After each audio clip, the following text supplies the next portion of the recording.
So now we've covered a lot of the different ways that we can create arrays, manipulate their values, retrieve their values, insert new values, etc. Let's have a quick look at how we can remove elements from an array. We have 4 different functions here that we can use. We have array.remove, we have array.shift, array.pop, and array.clear. Let's jump over into the Python editor and have a play around with these 4 functions. So here we have the script from the previous lesson where we were playing around with inserting values. Today we're going to play around with removing values. So the first thing we do is just create a simple array with the numbers 1, 2, 3, 4, 5. I'll change my pen color again. And we have our before and our after. So whatever we do to the array between these 2 label functions will affect our after display. So let's play around with some of these functions. The first function we have is array.remove. This function changes the contents of an array by removing the element with the specified index, and it also returns that element. The remove function is very similar to the pop function, except that it doesn't pop the final value. You actually have to specify the index that you want to remove. So you don't need to specify this function to a value. So what I mean by that is, let's remove the first value from our function. So we'll pass in our array ID, which is A, and our index of 0. Let's remove the very first value from our array. Save my code. And now we have 1 being removed from our second label here. If I want to, I could set this to a variable. So x equals array.remove, and then we remove the index of 1.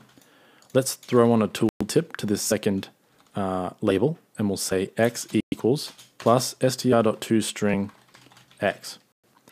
And now we can display what x is when I hit save.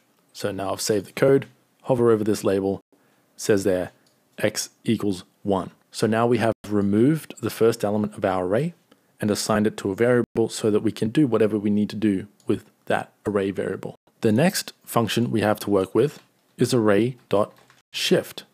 Now shift is similar to unshift, but it does the opposite thing. So unshift adds a new value to our array at the very, very first index. Shift removes an array's first element and returns its value. So this function only takes 1 parameter, and that's the array to manipulate. So if I put A in here, when I save my code, this should do exactly the same thing as our remove function. So with remove, you specify the index. So if I, for example, put 3 in here, that would remove the third index. So now we've removed 4.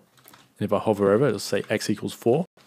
If we change this to shift and put in our array variable name or ID and save the code, we'll be removing the first value from our array. And so now we have 2, 3, 4, 5. And when I hover over this, our tooltip will say 1. So one way of thinking of this could be that we have shifted 1 into our x variable and deleted it from our array.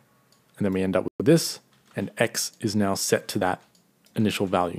The next function we have is pop, which does exactly the same thing as shift, except instead of removing the first element, it removes the final or last element. So now when I save our code, we should be getting rid of 5. There we go. If I hover over the label, we have x equals 5. So we have popped 5 out of our array and assigned it to our x variable. And again, you don't need to assign this to a variable if you don't want to. If you just want to pop out the last value and do nothing with it, that will work just fine as well. But it would help to get rid of my x value variable. There we go. So that is pretty much all of our array.remove manipulation functions. So we can shift the first out and retrieve that. We can pop the last element out and retrieve that. We can remove any element ID we want and return that. The final function is just clear. We can clear the entire array. So if I put in our array ID here and click save, we'll end up with a blank array. We have an array with no values in it. And we've essentially reset the entire array to be completely blank. And that is essentially it for manipulating arrays in terms of removing values. And that's all I have to say for this lesson.